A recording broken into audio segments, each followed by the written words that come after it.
மக்க கையில இருந்து 10 பைசா நான் சம்பாதனை வாங்கினது கிடையாது என் வாழ்க்கையில. பஸ் ஏற்றி கூட்டிட்டு வந்து குமாரபாளையம் பஸ் ஸ்டாண்ட்ல போலீஸ் ஸ்டேஷன் விட்டாங்க. என்னன்னு இந்த அம்மா துணிமணியெல்லாம் எடுத்துக்கிட்டு ஆத்துல உழுவு போச்சு, நாங்க தான் கூட்டிக்கிட்டு வந்தோம் அப்படின்னு கொண்டாந்து விட்டாங்க. ஒரு தெரிஞ்சவங்க போலீஸ்காரர் விசாரிக்கிறாரு.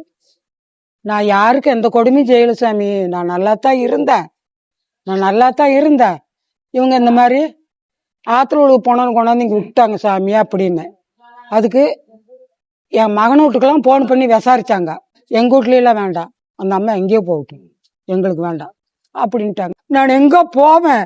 ஆத்துல போய் சாவறதுக்கு வழியில, தானாவும் சாவறதுக்கு வழியில, மக்களும் யாருமே என்ன சட்டம் பண்றது இல்ல. தாங்க முடியாததா இங்க வந்த பிறந்தான் மனுஷியா இருக்கிற மகளை செத்து கூட போயிடலான்றது. அவர்கிட்ட சொல்லி அழுதேன், வேற எந்த ஊருக்காவது என்ன திண்டுக்கலுக்கோ எங்கேயாச்சும் அனுப்புறதா இருந்தா நான் செத்து போயிடுறேன், என்னை விட்டுருங்க, நான் போய் செத்து போயிடுறேன், வீட்டுக்கே அனுப்புங்க. வீடு இல்லை, எனக்கு வீடு கிடையாது, யார் வீட்டுக்கு போட்டு எல்லாம் தான் வேண்டான்ட்டாங்களே, எங்கனால நான் போய் செத்து போயிடுறேன், அனுப்பிடுங்கன்னு அழுதேன். நீ எங்கேயும் போவேன்னா சாவர வரைக்கும் இங்கே இருப்பேன்னு சொன்னதுனால அந்த தைரியத்தில் நான் இருந்துகிட்டு இருக்கிறேன். மனுஷியா இருக்கிறதே அவங்கனாலதான். மனுஷியா வாழணுங்கிற ஆசையோடவே வரல. நானு ஏதோ ஒரு வழி நடந்துருன்னு தான் வந்தேன். ஆனா நான் உயிரோட இருக்கிறதுக்கு காரணம் அவங்கதான். அந்த நவீன் சார் இங்க இருக்கிற ஜனங்களோட ஒரு அன்புலையும் பாசத்துலையும் உயிரை வச்சுக்கிட்டு இருக்கிறேன். மக்கள் யாரும் ஆதரிக்கல.